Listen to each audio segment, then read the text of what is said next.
제목으로 강찬 목사님께서 말씀 증거해 주시겠습니다.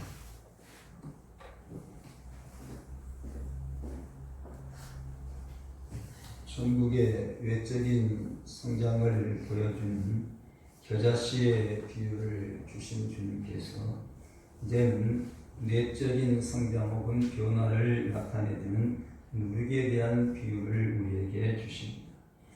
어떤 사람은 이 비유를 예수님께서 어머니가 매일 빵을 굽기 위해서 가루 속에 누룩을 넣는 것을 보고서 했지 않겠느냐 하는 입장을 취하는 분들도 있습니다. 여기에서 우리 성경에 서말이라고 하는데 이 말이라는 단위가 헬라 말로는 사톤이라는 말인데 도량형은 지역마다 조금 다르죠. 우리도 옛날에 이제 말도 썼고 좀 적은 대보다 적은 호비인데 지금은 리터로 다 통일됐습니다만 지금도 그렇게 쓰는 경우도 혹시 있을 수 있죠. 그래서 우리말 성경이라고 하는 한국어 중력 성경에서는 이 부분을 예수께서 또 다른 비유를 들어 말씀하셨습니다. 하늘나라는 여인이 가져다가 밀가루 3-4톤에 섞어 온통 부풀게 하는 누룩과 같다라고 번역을 합니다. 그래서 이제 원어대로 고레아 같은 것은 이제 우리가 이해하기 쉽게 써말을 보냈지만 원래 뜻은 말은 4톤이라 그래서 그걸 살려서 이렇게 번역을 한 성경도 있기도 합니다. 이는 히브리어에 나오는 창세기 28장 6절에 아브라함이 급히 장막에 들어가 사라에게 이르되 속히 고운 가루 3스아를 가져다가 반죽하여 떡을 만들라 하는데 이 사톤이란 말이 스아의 번역으로 쓰이기도 했다는 것입니다. 그래서 사람들이 이제 먹을 떡을 만들기 위해서 빵을 만들기 위해서 우리는 떡이라고 부르고 이제 사람은 떡빵이라는데 성찬제식 행할 때도 빵이냐 떡이냐 하는 것 가운데 약간 논쟁을 하기도 합니다. 요즘에 이제 빵을 많이 먹으니까 이제 빵으로 해도 되겠다 싶은데 아직도 우리 습관에는 빵은 간식이고 떡은 주식이라는 개념이 있습니다. 그래서 아직까지는 빵이라 하지 않고 떡이라 그리고 같이 쓴 경우도 빵, 떡 그래서 뭐 더 편할지 모르겠어요. 옛날에는 빵, 떡 하기도 했어요. 어쨌든 단위들은 지역마다 조금씩 다르다 하는 것도 참고하실 수 있기를 바랍니다. 그런데 가루 속에다가 이제 누룩을 넣으면은 시간이 지남에 따라서 이제 부풀게 되어지죠. 이 누룩이란 말은 쥐매라는 말인데 열로 끓다, 끓어오른다 라는 뜻을 가진 말에서 와서 전체를 갖다가 발효시키는 그런 의미죠. 그래서 이제 효모적인 그런 성질을 가진 거죠. 우리말로는 누룩이지, 서양말은 또 이스트나 레벤이나 여러 가지 말로 또 다를 수 있으니까요. 어쨌든 우리 성경은 우리가 이해하기 쉽게 번역을 하니까 우리가 쓰는 단글로 번역이 되었다 하는 것입니다.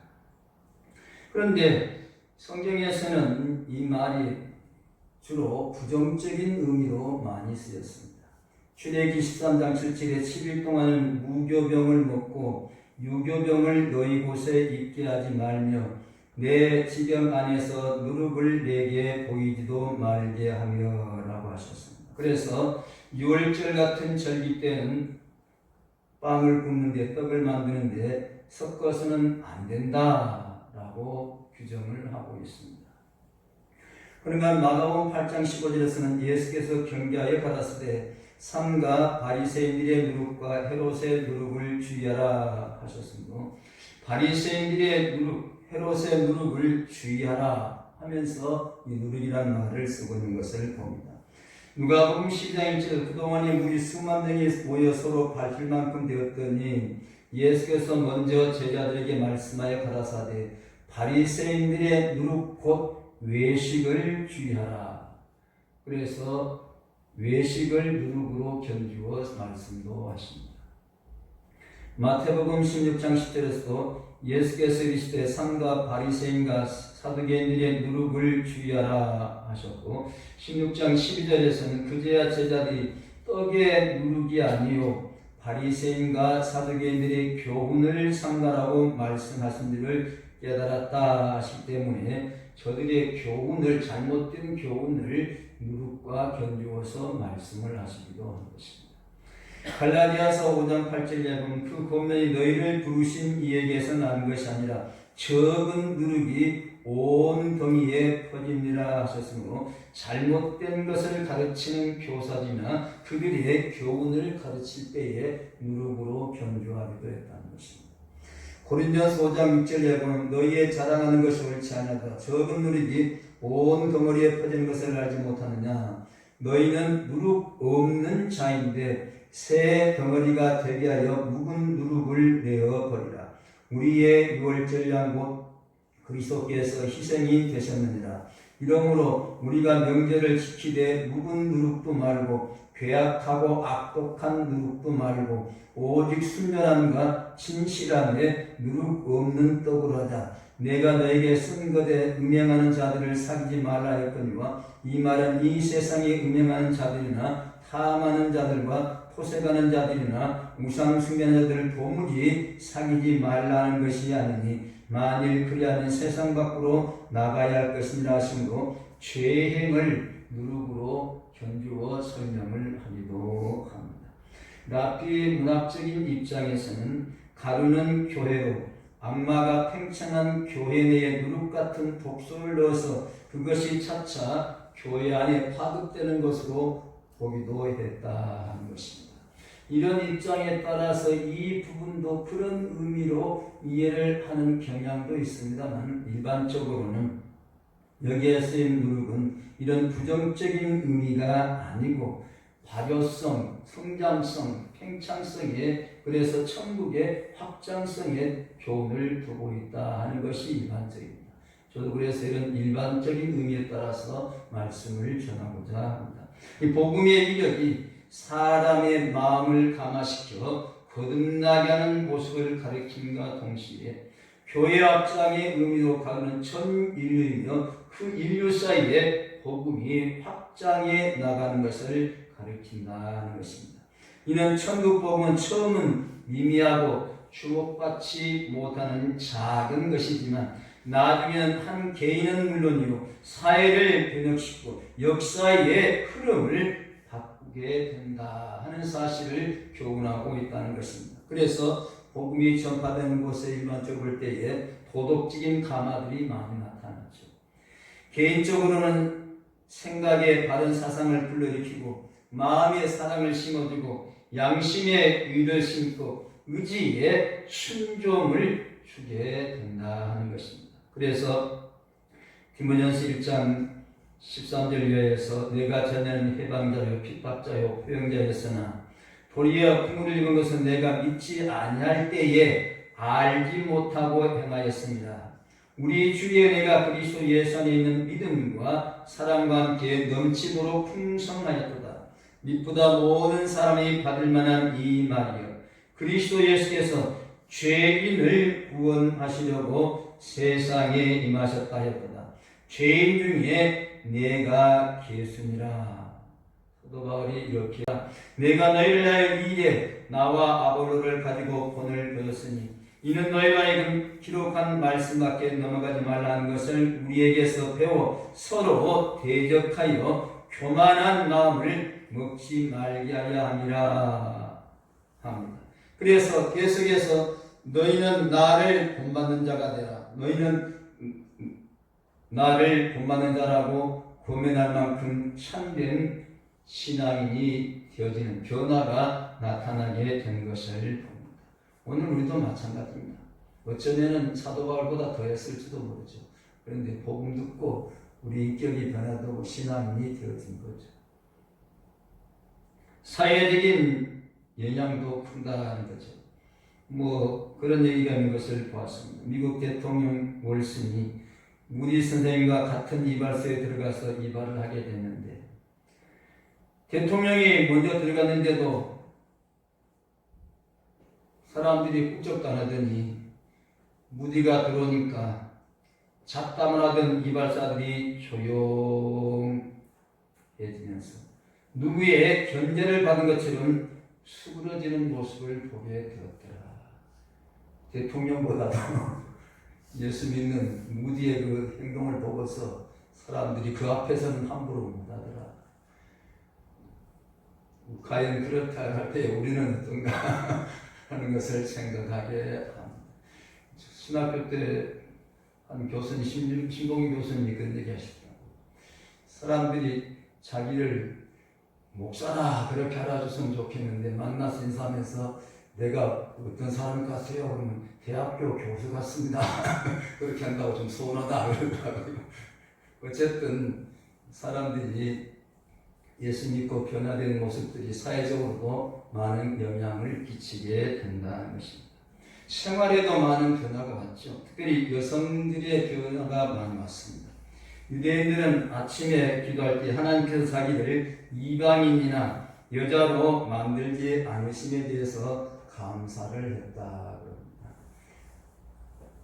그런가 하면은 성경에도 마태복음 14장 먹은 사람은 여자와 아이 외에 5,000명이나 되었더라. 여자들과 아이들 나이 숫자 셀 때에 셀 가치도 없었어 당시. 헬라 문명사에서도 여자를 집안일 외에 아무 일도 할 수 없었고 철저한 은거 생활을 하도록 했다. 요즘 이제 자가격리라는 말을 많이 쓰는데 옛날 사람은 여자들은 그냥 이런 것 없어도 자가격리된 그런 상태였다. 그래서 안방마님 처녀란 말도 한 처소에만 있다 그래서 처녀라 그러죠. 부인 그러면 좀 더 고상 같은데 그 부자도 그렇지 못해요. 부자가 여자라는 여자와 개진 여자하고 그 다음에 빗자루라는 축자가 합쳐졌거든요. 그러니까 뭔가 뭐냐 빗자루 들고 청소하는 여자다 부인이라 그런 뜻이. 사실은 그 요즘 부인들은 굉장히 조금 높은 존중한 켜처럼 보이는데 본래적인 의미는 그런 뜻이 있다는 것입니다. 그런데 지금은 아예 여성 상위 시대가 되었다. 여러 가지 원인이 있지만 기독교의 영향이 그만큼 사회에 미쳐들었다는 것입니다. 특별히 약한 자, 병든 자들의 생활이 변한 것 같습니다. 병든 사람들은 일반적으로 귀찮은 존재로 취급하기도 했죠. 그래서 스파르타 같은 데서는 아기가 태어나면 권사관들에게 맡겨서 그 아이가 약하거나 병약하면 사려다 갖다 버려서 죽게 했다 하기도 합니다. 이런 가운데 렌틀 쇼트 박사가 지정한 대로 제일 처음 매민수용소는 기독교의 수도사 탈라시우스에 의해서 설립되었다. 제일 처음 무료 수료원도 크리스천 상인의 상인인 아폴로니우스라는 사람이 세웠고 기록을 남긴 병원도 크리스천 숙녀인 파비올라에서 세워졌다. 때문에 연약한 사람들을 돌보는 일이 기독교 정신에 의해서 시작되었다 하는 것입니다. 특별히 어린 아이들의 생활의 변화. 예수님 당시만 해도 아까 숫자도 안 넣었지만 생활도 비참했다는 것입니다. 헬라리온이라는 사람이 아기 어머니의 쓴 편지 내용이 전해지는데 행운이 있기를 빈다. 만일 그대가 아이를 낳아 아들이면 살리고 딸이면 버리도록 해라. 아버지가 아들을 태웠어. 아이가 태어날 줄 알고 부인한테 편지 보내면서 아이면 살려두고 딸이면 죽여버리라 할 정도로 인격적인 대우를 받지 못했다는 것입니다.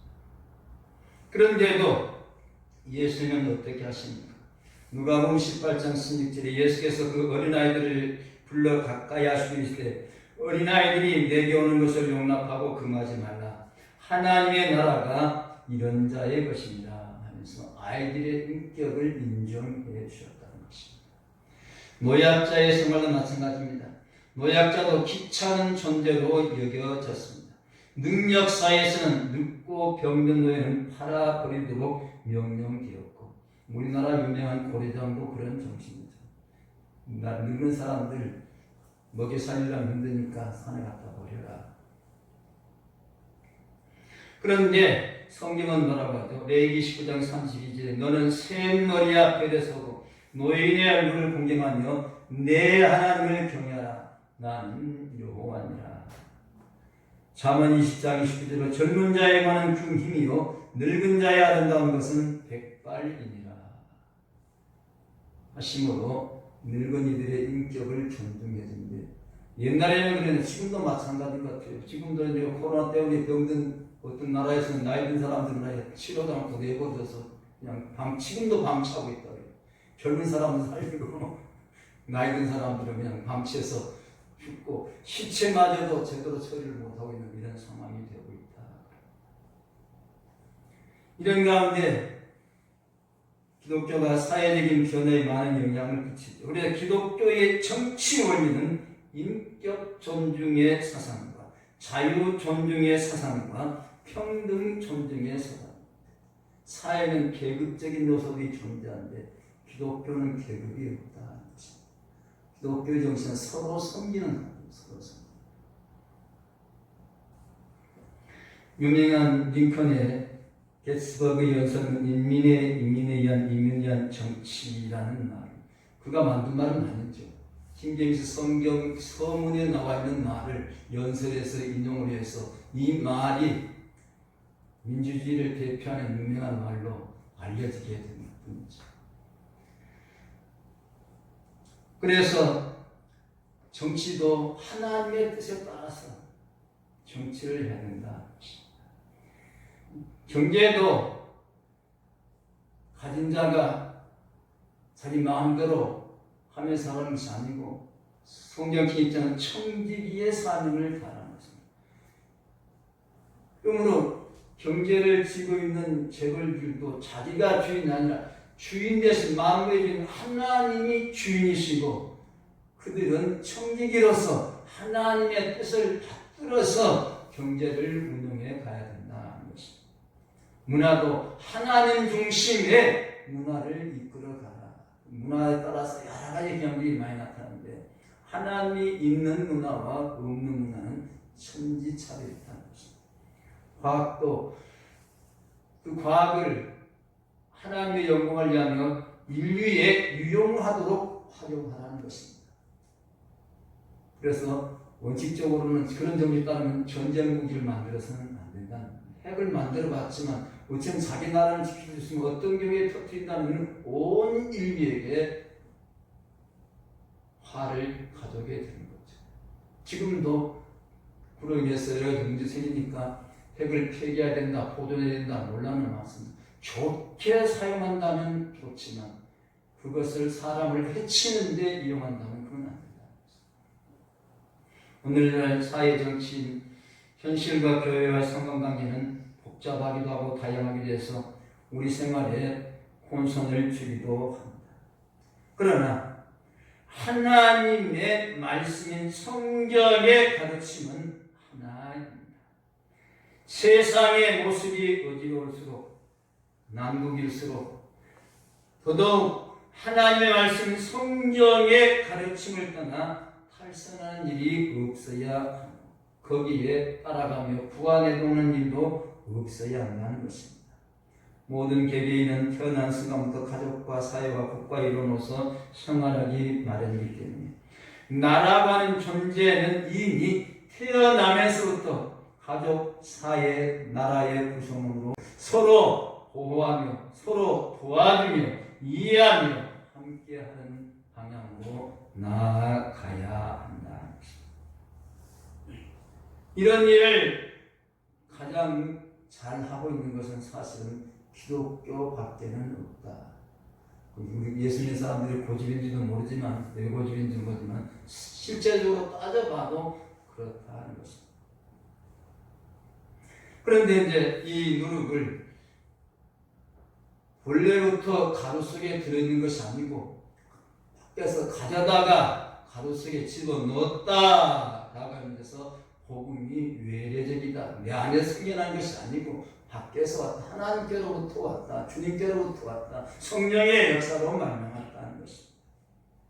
그렇기 때문에 천국에 들어갈 때한 성령의 가르침은 구원의 계획이 있는 자로서 하나님께서 미리 정하셨고 주님과 연합했고 선택되어졌고 부름받고 거듭나고 회개하고 믿음이 있어 생기고 그래서 의롭다함을 입게 되어지고 양자가 되고 거룩하게 되어지고 아버지의 뜻대로 행할 때에 생명책에 기록되어야만 한다. 우리 스스로 되어지는 것이 아니라, 가루가 스스로 부풀어지는 것이 아니라 누룩이 들어가야만, 복음이 들어가야만, 말씀이 들어가야만, 성령이 역사하셔야만 된다 하는 것입니다.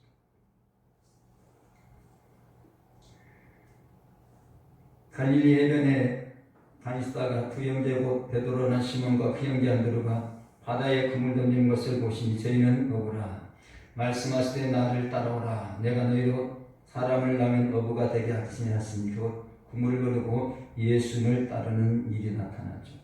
그런데 예수님께서 십자가에 죽으시고 무덤에 장사 지내게 되시자 제자들 가운데 호수에 고기를 잡으러 갑니다. 그것에 부활의 주님께서 나타나서 고기를 잡게 하시고 함께 아침을 먹으시는데 베드로에게 말씀하시면서 요한의 아들 시몬아, 내가 이 사람들보다 나를 더 사랑하느냐? 주여 그러하여다. 내가 주를 사랑하는 줄 주께서 아시나이다. 내 어린 양을 먹이다 하시고 또 시몬아, 내가 나를 사랑하느냐 하시니 주여 그러하여다. 내가 주를 사랑하신 줄 주께서 아시나이다. 내 양을 치라 하시고 세 번째 또다시 시몬아, 내가 나를 사랑하느냐 하시니 주께서 세 번째 내가 나를 사랑하느냐 하시므로 베드로가 근심하여 그러되 주여 모든 것을 아시오매 내가 주를 사랑하는 줄을 주께서 아시나이다. 예수님께서 내 양을 먹이라 하시죠. 실패한 베드로에게 찾아가 주시고 그를 깨우쳐 주시고 다시 사명을 감당하도록 이끄시는 분도 역시 주님이시다는 것입니다. 우리가 다 되었다, 이만하면 됐다 하더라도 하룻밤 사이에 변화보는 경우가 많아요. 기독교 신앙생활을 하다가 변대라는 사람들이 수없이 많습니다. 그러한 심령을 깨우쳐 주시는 도 역시 주님이 성령님이 하시지 스스로는 어렵다는 것이죠. 그래서 오순절 성령강림이 성령이 충만한 베드로가 11사도가 져서 서두럽게 그러되 유대인들과 예루살렘에 사는 모든 사람들아 이 일을 너희로 알게 할 것이니 내 말에 귀를 기울이면서 복음을 전파하니 하루에 3,000명이 제자가 되는 유능한 전도자로 바꿔지는 역사가 임하게 되었던 것을 성경은 말씀해 줍니다. 어쨌든 복음은 내 안에서가 아니라 하나님께서 말씀으로 성령을 통해서 우리에게 주시는 외래적인 것이다. 그런가 하면 가루 속에서 부풀게 한다. 그래서 한글 킹제임스역이라고 하는 흉년역이라고 하는 우리말 성경에서는 그분께서 다른 비유를 그들에게 말씀하시되 하늘의 왕국은 마치 어떤 여자가 가져다가 굵은 가루 서말 속에 숨겨 넣어 마침내 전부를 뜨게 한 누룩과 같으니라. 이렇게 번역을 하고 있습니다. 가루 속에 숨겼다, 넣었다. 그래서 이는 가루 속에서 변화시키는 내면성이 있다. 외래성도 있지만 내면성 속에서 역사한다는 것입니다. 겨자나무는 바깥으로 드러나게 커지는 것이고 누룩은 속의 역사에서 부풀게 하는 힘이 있다는 것입니다. 예수님께서 하늘나라로 올라가실 기약이 차심으로 예루살렘을 향하여 올라가기로 결심하십니다. 그러면서 사자들을 앞서 보내면서 너희 가서 예수님을 준비하라고 사마리아 한 촌에 들어갔더니 예루살렘 하신 거로 저희가 받아들이지 않았느니라. 제자 야고보와 요한이를 보고서 주여 우리가 불을 명하여 하늘로조차 내려 저희를 멸하시기를 원하시나이까. 주님 영접하지 않는 사람들, 반대하는 사람들 그냥 불 내려가지고 요즘 지금 말하면 경계가 쳐서 죽이도록 할까요? 예수 믿는 사람들이 과격한 사람이 많아요. 지금. 그래서 기독교 안에도 조금 과격적인 사람도 있고 조금 순한 사람도 있고 그러면서 조화를 이루어갑니다만 그런데 이렇게 했던 요한도 나중에는 어쩝니까? 요한복음이나 요한서신을 통해서 사랑을 가장 많이 외치는 그런 사도가 되었다는 사실. 그가 변화된 것도 한순간에 있는 건 아니라 복음이 주님의 말씀, 주님의 행실, 성령께서 그를 그렇게 변화시켰다는 것입니다. 처음 예수 믿는 사람들 처음 접하고는 뭔가 다 할 수 있는 것처럼 보입니다. 그냥 막 강하게, 물론 그거 필요하죠. 그런데 그것만 갖고 되지 않는 경우도 많다는 것입니다. 그래서 가로수길에서 부풀게 하는데 조용히 소리 없이 변화를 주기도 한다는 것입니다. 요한복음 3장 8절에 바람이 불며 내가 그 소리를 들어 어디서 오며 어디로 가는지 알지 못하나니 성령으로 난 사람은 다 이러하니라. 성령의 역사가 드러나게 역사하는 경우도 있지만 조용히 역사하는 경우도 많다는 것입니다. 그건 사람 따라 다르고 환경 따라 다르고 여건 따라 달라질 수 있다는 것입니다. 똑같은 방법은 아니라는 것입니다. 그러면서도 꾸준히 변화시키는 거죠. 강하고 정할 수 있는 걸 가지고 실패함 없이 꾸준히 발휘를 시키고 합니다. 복음의 내용은 거짓할 수 있는 힘을 가지고 꾸준히 역사하게 되는 거죠. 사마리아 스가골 야곱의 우물가에서 사마리아 여자를 주님 만나죠. 그래서 주님께서 물을 좀 달라 하니까 여자가 뭐라고 합니까? 당신은 유대인으로서 어찌 사마리아 여인 나에게 물을 달라고 합니까? 하면서 얘기를 쭉 해가다가 당신이 야곱보다 더 크니까 유대인이라고 했다가 뭐 야곱보다는 잘한다. 야곱 유물이니까 더 크다고 인정합니다. 그리고 계속 나가다가 주여 이런 물을 내게 주사 목마르지 않게 해주십시오. 그런가 하면은 내 남편 다섯이 있다 했다가 지금 있는 남편은 내 남편이라고 그의 생활을 다 아니까 선지자서 주에서 선지자로 바꿔집니다. 그리고서 예수님께서 하나님의 능이시니 예배한다는 신령과 진정으로 예배하라 말씀할 때 여자가 곧 그리스도라는 이가 오실 줄을 내가 압니다. 들었습니다. 알았습니다. 끝까지 갔어요. 그런 다음에 다시 예수님께서 내가 바로 오시리라고 하는 메시아다 라고 하니까 어쩝니까? 물동이를 버려두고 마을로 뛰어들어가서 와 보라 이는 그리스도가 아니냐. 복음을 전했다고 해서 한꺼번에 변화되는 경우도 있습니다. 점진적으로 변화되는 경우도 있다는 것입니다. 이 때문에 교육이 필요하다는 것입니다. 그러는 교육할 필요가 없죠. 복음 전화 변했으면 더 교육시킬 필요가 없습니다. 매주일 예배 드릴 필요도 없겠죠. 알았으면 하나님께서 되었으니까 사다 보면 또다시 사탄 나비가 그거 믿지 말아라. 욕도 해요. 그래서 그것들은 그럴 것 같아 솔직히. 그럴 때마다 복음이 우리 속에서 꾸준히 성령님께서 우리를 꾸준히 붙드시고 함께 견인해 주시는 거죠. 붙들어 주시는 거죠. 천국의 시장이 지극히 작고 미미해 보이지만 확장시키는 복음의 능력으로 말미암아 하나님의 통치 영역과 영향력이 엄청나게 나타나게 됩니다. 그래서 복음이 전파된 여러 가지 내용들을 보면은 점진적이죠. 12제자 70문도 120명 3,000명 5,000명 큰 무리 아무라도 셀 수 없는 무리가 되는 것을 보게 되는 것을 성경이 가르쳐주고 있습니다. 그런가 하면 지역적으로는 끝까지 지역만 유대 지역만 아니라 끝까지 예루살렘과 유대와 사마리아와 땅 끝까지 라고 말씀을 합니다. 그 땅 끝이 어딘가 우리 입장에서는 선교적인 차원에서 말하는 사람은 북한이라고 해요. 지금도 북한은 문을 닫아놓고 문을 안 열고 있습니다. 그러니까 이제 저거 판문점 앞에 가서 북한에 넘어가려면 어떻습니까? 이쪽으로 남한으로 내려와서 타고 다시 중국으로 돌아가서 중국에서 이제 들어갈 수 있는 길이 열리겠죠.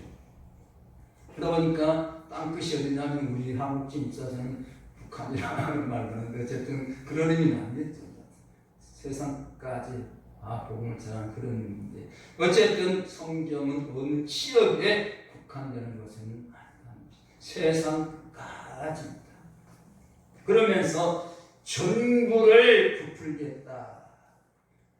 인간성 전체 지적인 면만 아니고 정적인 면만도 아니고 의지적인 면까지 지정이 전체가 변화되어야 된다.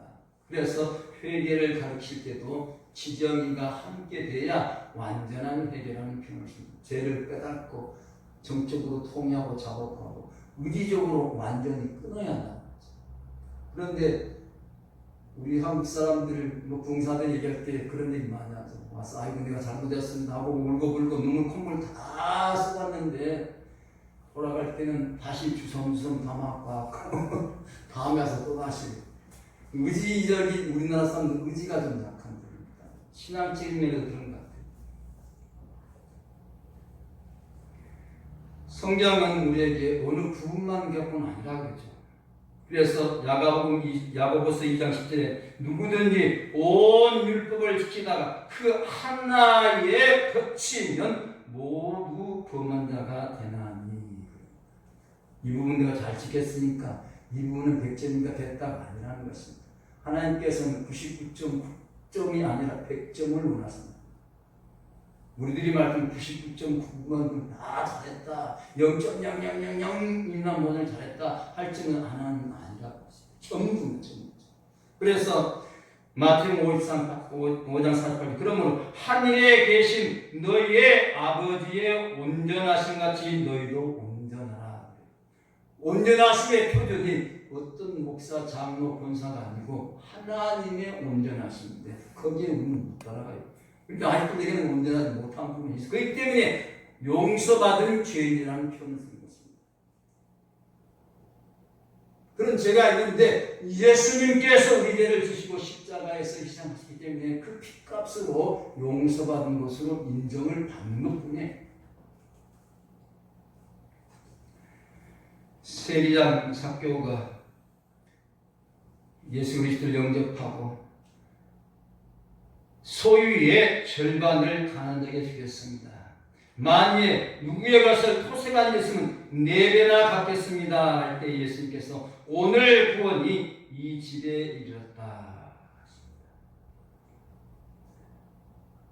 이 부분을 이제 설명한 사람들도 토색한 일이 많았을 것이다 라고 해석하는 경우도 있고, 삭개오는 그래도 세리장이지만 누구의 것을 토색하는 삶은 살지 않았을 것이다 라고 보는 입장도 있고 합니다. 어쨌든 그럴지든 삭개오는 변화되고서 자신을 온전히 주님께 드리는 모습을 우리에게 보여주기 때문에 우리들도 우리의 지정이 전부가 변화되도록 지금도 성령께서를 붙드시고 말씀으로 역사하신 줄로 믿습니다. 아멘. 천국은 저자씨의 변화처럼 겉으로도 변화처럼 우리 속에도 변화를 주어서 우리의 심령에 천국이 이루어지도록 역사하신 줄로 믿습니다. 아멘. 이 말씀 붙잡고 더욱 함께하는 모두가 되어야 할 줄 믿습니다. 아멘. 하나님